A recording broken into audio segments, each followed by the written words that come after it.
عمران خان کو نکال کر حسین ہارون کو وزیر اعظم بنانے کی تیاریاں۔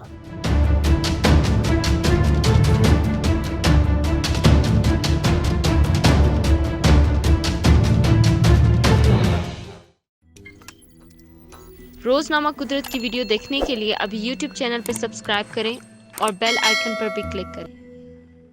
سینئر صحافی کا دعویٰ۔ سینئر صحافی و معروف تجزیہ نگار ہارون رشید نے اپنے پروگرام میں تجزیہ کرتے ہوئے دعویٰ کیا ہے کہ وزیر اعظم عمران خان کے خلاف جو منصوبہ کیا جا رہا ہے اس کے تحت حسین ہارون کو وزیر اعظم بنانے کی تیاری کی جا رہی ہے۔ انہوں نے کہا کہ انہیں یہ خبر انتہائی معتبر ذرائع نے دی ہے کہ اقوام متحدہ میں پاکستان کے سابق سفیر حسین ہارون کو وزیر اعظم بنانے کا منصوبہ بنایا جا رہا ہے۔ اینکر نے حیران ہوتے ہوئے پوچھا کہ آپ اتنی تسلی سے یہ دعویٰ کر سکتے ہیں؟ تو انہوں نے جواب دیا کہ میرے ذرائع مستند اور معتبر ہیں۔ ماضی میں بھی عارف نظامی صاحب نے ایک دن قبل انکشاف کیا تھا کہ وزیر اعظم بے نظیر بھٹو کی حکومت کل برطرف ہو جائے گی، جس پر سب نے حیرانی کا اظہار کیا تھا، تاہم اگلے ہی دن حکومت گرا دی گئی۔ انہوں نے نام لیے بغیر کہا کہ وزیر اعظم عمران خان کے خلاف سازش میں ایک عرب ملک شامل ہے۔ پچھلے دنوں اس کے سفیر عمران خان سے ملے اور یہ تاثر دینے کی کوشش کی کہ ہم بھائی ہیں۔ انہوں نے مزید کہا کہ شاہ محمود قریشی نے ایسے ہی